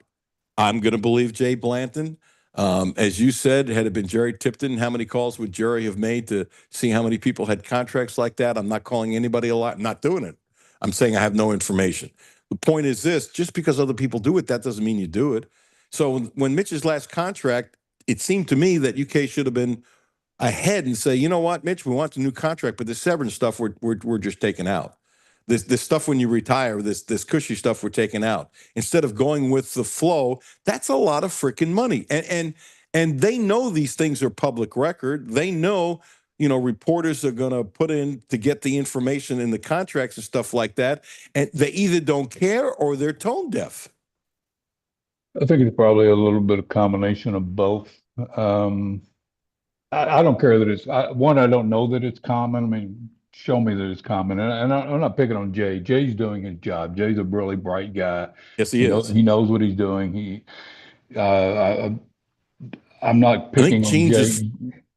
Go ahead, Gene. I thought we lost you. You hear? Am I here? Yeah. Yeah. I respect Jay. He's really good at what he does, but Jay has to cover. And is it common? I don't know if it's common or not. I'd like to know if it's common. But as you said, if it is, there's a lot of things common right now and going on in the world that I'm not going to do because they're common. Amen. Gene, as always, thank you. Thank you. You going to watch a little soccer this afternoon? I might watch some of it, yes. Okay. Always appreciate your time. Hope you have happy health and everything's good with your family. Same to you. And you still on that? You still fasting? No, I only did it 3 days. I did. Oh, okay. Oh my gosh. I completed the 3 days. Okay. So the last 2 times I've done it, I've completed the 72 hours. I'm going to do one next month as well. Okay. Take care, Alan. Go ahead. Wait, why don't you do it with me? Have a good time on that fasting. I hope it works well. I'm on my own. I'm going to the gym from here. Does that count? I do go to the gym a lot. I get my 35 miles a weekend. Hey, let me tell you something, brother. Seriously, you're getting 35 miles a week. You're doing great. Seriously. I probably do the 35, probably 95% of the time, every week. Well, that's more miles than I'm doing. I'm doing about 8 miles every other day on the bike. So I'm doing it 3, rarely 5 times, sometimes 4. So you're doing a lot more than me, but today's my lifting day. So I'll lift light weights for an hour. Enjoy it and take care of yourself, man. Good luck. Pleasure, brother. I appreciate I hope you know how much I appreciate our conversations. I appreciate it too. Thank you. Thanks. Enjoy it. Bye-bye. Really, really, really good. Common sense. You know what Gene's problem is? I hope you're still listening. You got too much common sense, Gene. That's your problem. I can tend to be very practical. Yes, you are. Thanks, Gene. Have a great day, man. See ya. Sean, there is a common theme as some of the people that are kind enough to do the show a lot. They're all smart and they all have a lot of common sense and they all have a knowledge of what they're talking about. Isn't it nice to have 3 things and guests and stuff like that? Sean, it's a beautiful thing. It very much is, yeah. Yeah. And speaking about knowledge, we have one of the great minds in the history of baseball coming up next, Hal McCoy. Don't forget about my friend Terry Page. Terry Page. Not a good, not a very good, a great licensed massage therapist. Can't wait to see her on Thursday, 859-373-0578. 859-373-0578. Call her. Get an appointment. I can honestly tell you she's been spectacular for me. She's helped me tremendously. Just tremendously. It's goofy how much he's helped me. It's beautiful. 859-373-0578. Hal McCoy coming up next. Alan Cutler, 1300 AM, 92.5 FM. The Alan Cutler Show on ESPN 92.5 and 1300 AM and on the ESPN Lexington app. Presented by Republic Bank. Hi, this is Alan Cutler. Have a no-filter comment? Hit the text line, 859-381-1313. 859-381-1313. Hi, this is Patrick DiGiacomo, and this is why I would recommend Republic Bank. So, when the bank manager brought me over just to show me how their ITM works, he hit this button where an actual live person came on the screen, and she was so kind and helpful, and it just made me feel like, wow, I'm not dealing with just a machine, I'm dealing with somebody that's actually paying attention to what I'm doing, and it made me feel really good. And that's how Republic Bank helps their customers go from living to thriving. Learn more at republicbank.com. Member FDIC. Ready to feel the surge? Good, because Cadillac didn't come to play. At Quantrill Cadillac, this is power redefined. All-electric speed or gas-fed adrenaline, built to move, built to lead. Right now, get in with financing as low as 2.9% APR for up to 60 months on select models. No limits, no apologies. Just drive. Check them out. I love the Cadillacs. QuantrillCadillac.com. See dealer for details. Listen to the Alan Cutler Show weekdays noon to 2 on ESPN 92.5 and 1300 AM and on the ESPN Lexington app. Back to No Filter Radio with Alan Cutler. Podcasts on Apple, Spotify, and Google, Monday through Friday. We're talking baseball. Klazuski, Campanella talking baseball. The man and Bobby Fella, the Scooter, the Barber, and the Nuke. Love this song. I love this song, and I love Hal McCoy. I'll just say it. Hello, Hall of Famer Hal McCoy. How are you, buddy? I'm doing great, and I love my introductory song as much as you do. It's just, this sounds goofy, but it's true. Every time I hear this song, I just smile. It's like I'm like Pavlov's dog or something like that. It is very schmaltzy, but it wears on you well. Yes, absolutely. Had some things I would seriously talk about, but you put something um, in your column that was great. I love Hal's column. So you own the story. I'm assuming Dusty Baker told you this because you guys were really good friends when he was skipper of the Reds, where Lasorda goes up to Dusty. Dusty and Lasorda were close. Lasorda loved him. And he says, I'm really sorry we traded you. He goes, why? I don't know. I'm really upset. I need you. And you fill in the blanks. This one I didn't know. Go ahead. Yeah, Dusty told me this one time when he was managing the Reds that on opening day, Lasorda called him in his office. And when Dusty walked in, Lasorda had his hands in his face and his head down and shaking his head. And he said, I'm sorry to tell you this, Dusty, or you've been traded to Cleveland. And Dusty said, Cleveland? Why am I traded? And Dusty said, I don't know. I wanted you to be my left fielder. I don't know why they did it, but they traded me. And Dusty just said, well, I just don't believe this. So Lasorda looks up and says, Dusty, do you know what date it is? And Dusty said, you're damn right I know what date it is. It's April 1. And Lasorda said, well, April Fool's Day. That was Lasorda. He was always pulling pranks on his players. Can you imagine Dusty? His stomach drops. His heart is like pounding. You get traded. You're a Dodger. You love being a Dodger, and you're gone. That's so cruel. It's really good. It is, and that's exactly what Dusty said. Cleveland was really bad at the time. Didn't want to go to Cleveland. He's from the West Coast. He loved the Dodgers. He grew up loving the Dodgers. Finally got traded from the Atlanta Braves to Los Angeles. And then the manager calls him and tells him he's been traded to Cleveland. Dusty said it was not funny at the time, but now that the years have passed, it was a great joke. It really is a great joke, and that's a lot of guts to pull off that kind of thing. A ton of guts to do that. It's yeah.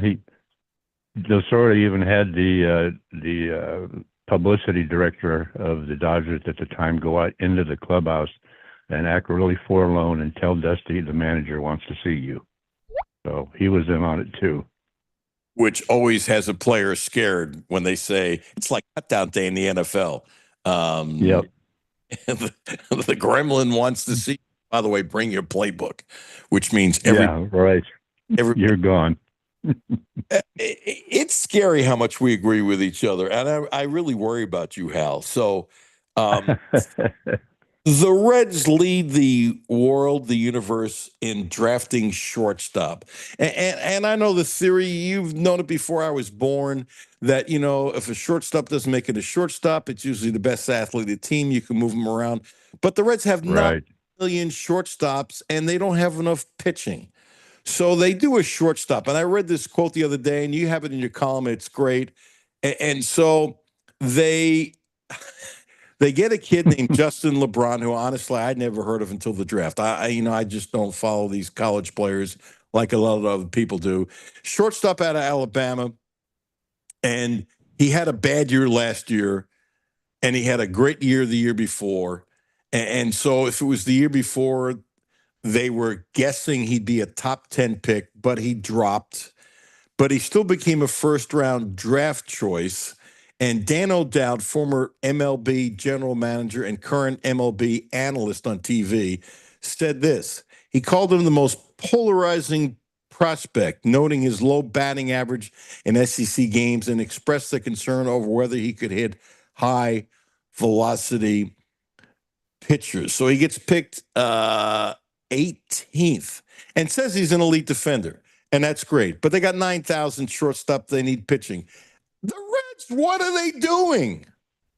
I know. It's just unbelievable when I saw that.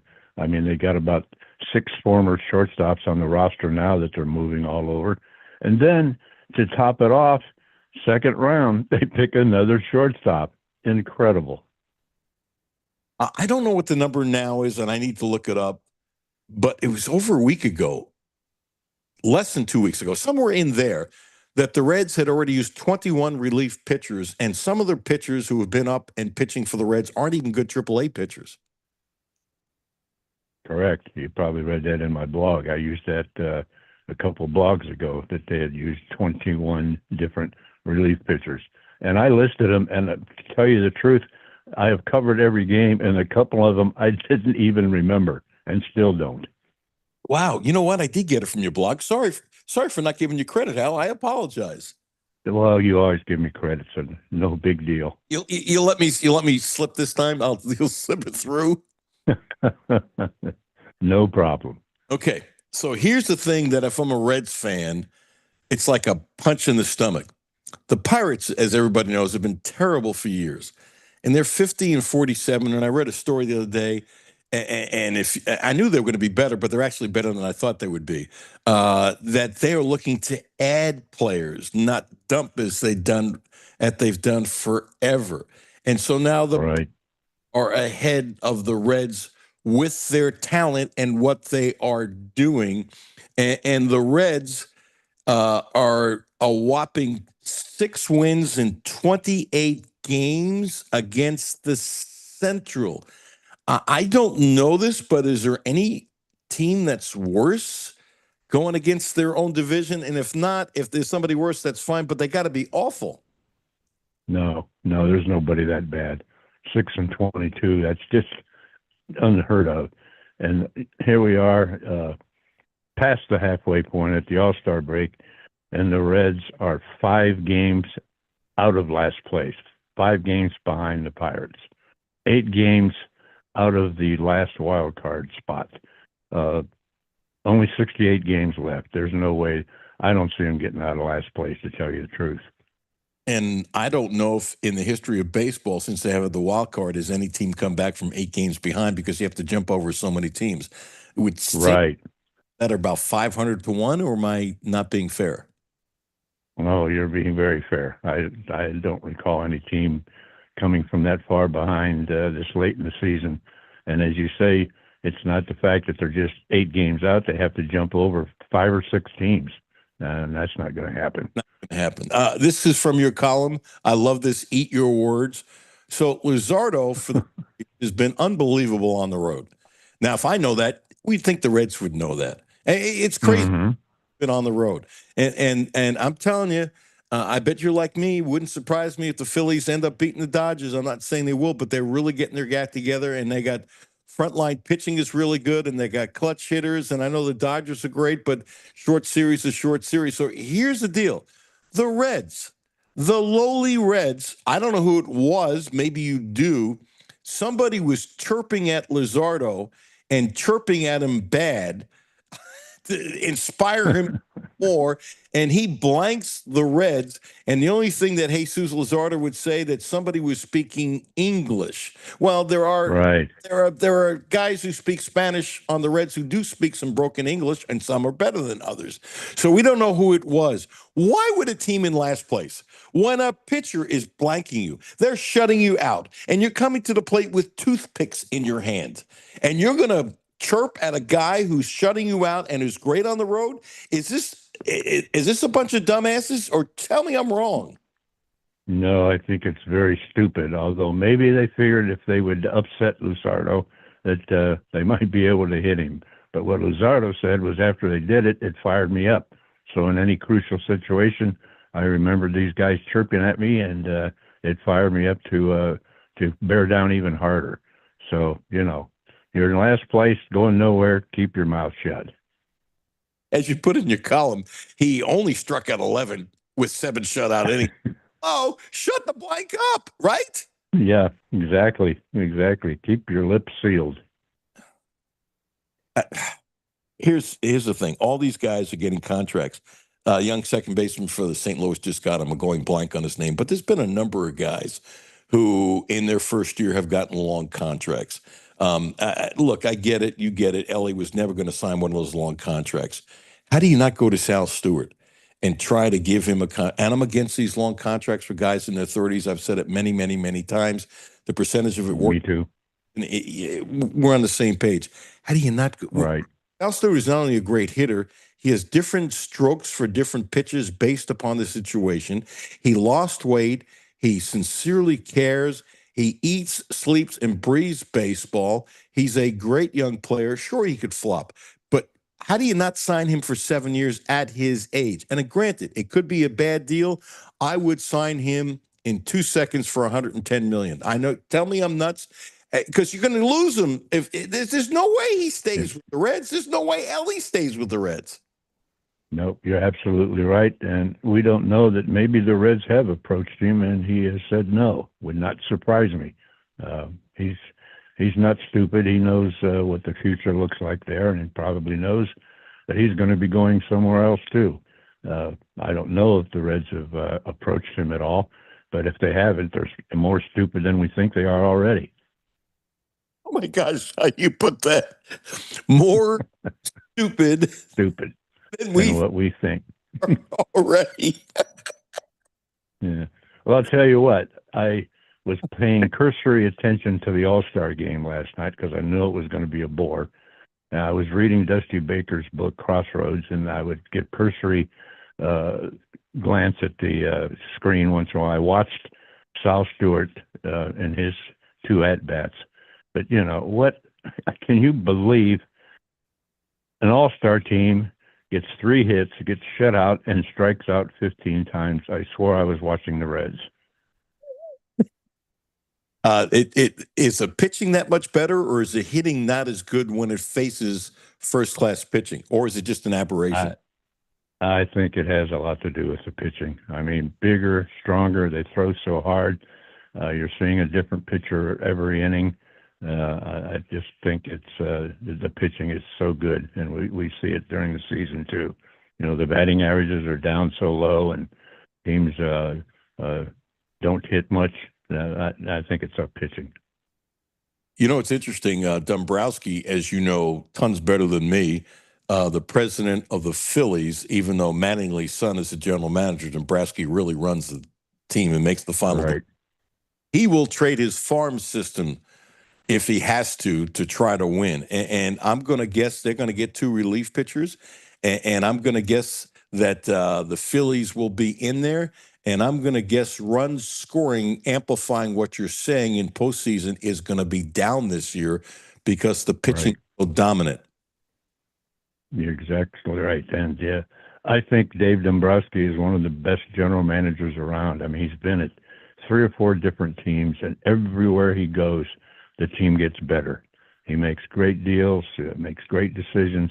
He's just a great general manager, and I dealt with him quite a lot and talked to him and picked his brain. He's just a very, very good baseball guy. And you are absolutely right. Made the right decision when the Phillies started so poorly, made Mattingly the interim the interim manager, and the Phillies took off, and they just keep getting better and better, and they've got everything you need. But he will add some pieces to make them even better, no doubt about it. You know, when Mattingly, I'm a huge Mattingly fan. To me, he was the best player in baseball for about 6 years, and this is the part that bothers me. Had his back not flared up, he'd already be in the Hall of Fame. But for 6 years, you tell me if there was a better player, and I think he's gotten screwed. But my point is, he's much calmer as a manager than Thompson, and you have these veterans like the Harpers and stuff like that who doesn't want to hear anybody yelling at you or being that tough. Mattingly can be tough in a very quiet way, and his temperament is perfect for Philadelphia. Thompson's a really smart baseball man. Manning's a really smart baseball man. But Mattingly's disposition is perfect. And I'm rooting for the Phillies if the Yankees don't win it to win it, because I want Mattingly to get the respect that I thought he deserved. I thought he did a better job in Miami than people give him credit for. Yes, you're absolutely right. And as a player, I voted for Mattingly for the Hall of Fame every time he was on the ballot. And I just cannot believe that he is not there. He deserves it. And you are right about his personality. You can't tell after a game if they won or if they lost. Keeps the same level personality.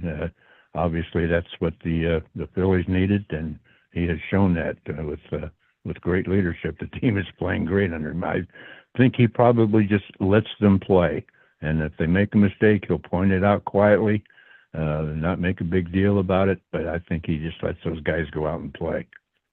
I think he does too, and I think it's the perfect place. I'm not saying he can't deal with young kids, because I think he helped those young kids in Miami better than a lot of people thought. But it's like he's the perfect guy in the right point, and he's in his 60s, and it's almost like a swan song. And it wouldn't be surprising to me if he came back next year as the manager. His son's a GM. You're around your son. It's baseball. Oh, I'm rooting. I'd never thought a New Yorker could say this. I'm rooting for Philadelphia. Isn't that terrible? Yeah. Yeah, well, I'm with you. I like the Phillies a lot. I always have. And when they played the Reds, I love Kyle Schwarber. I was hoping he hit one in the Ohio River every time up, as long as he didn't beat the Reds. But he's just the kind of guy they have on the Phillies, and I love watching them play because they are so good.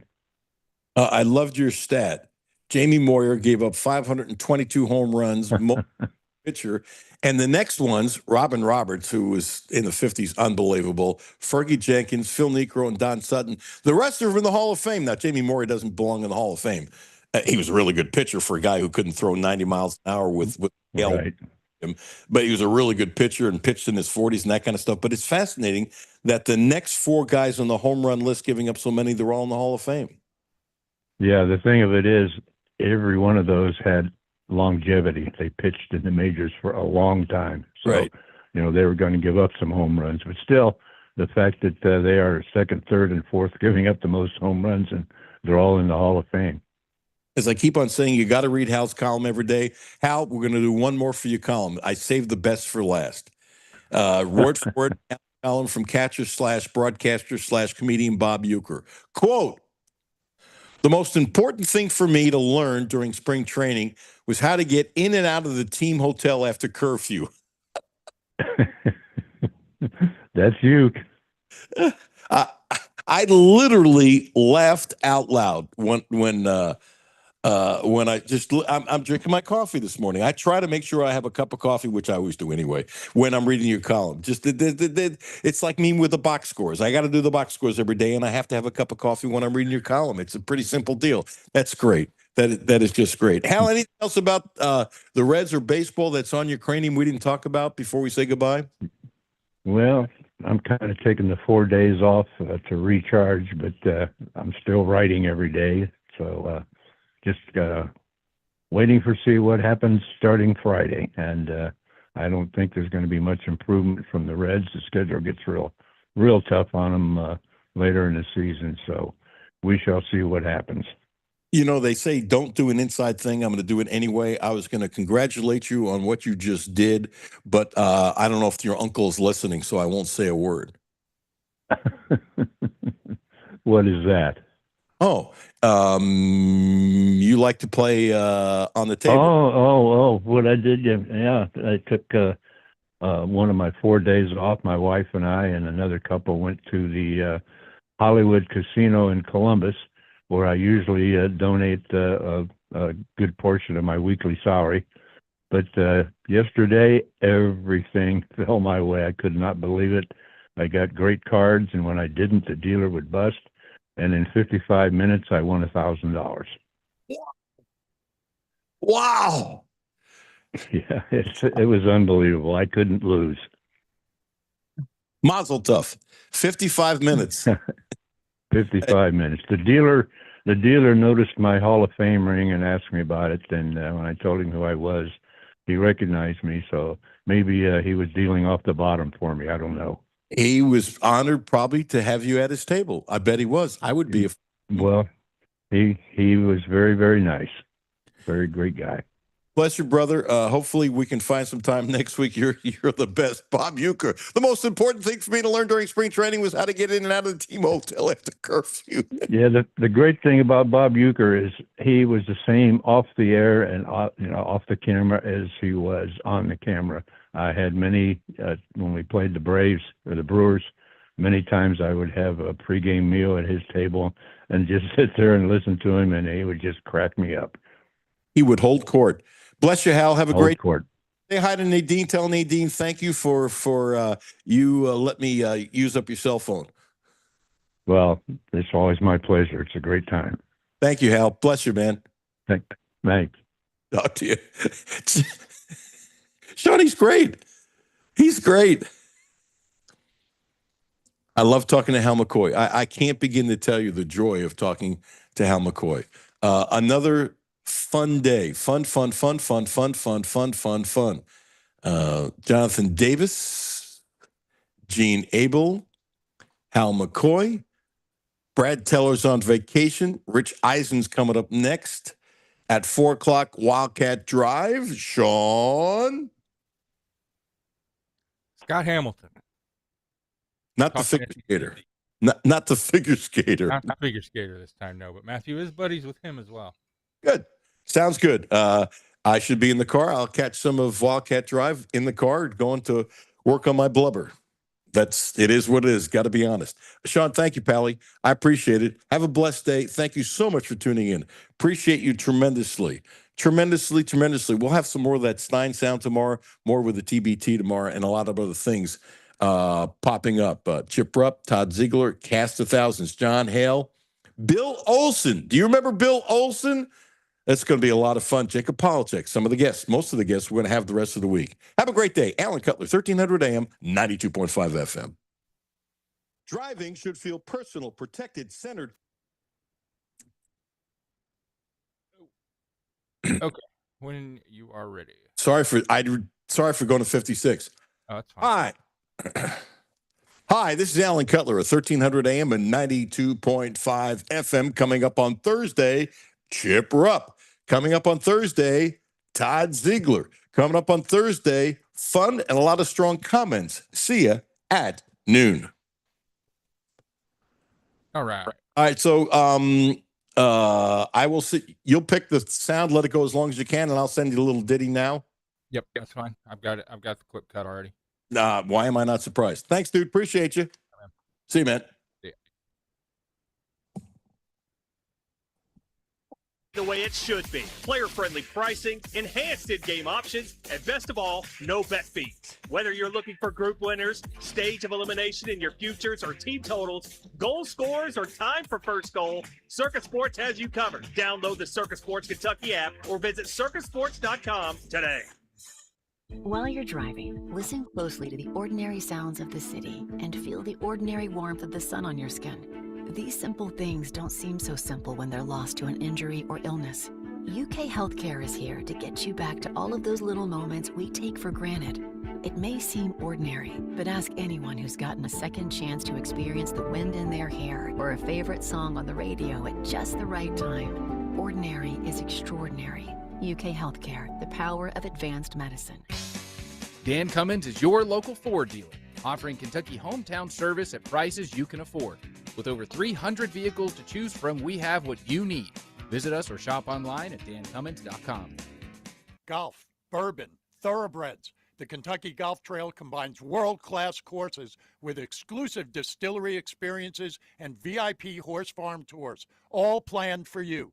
Your ultimate bluegrass golf getaway starts at kygolftrail.com.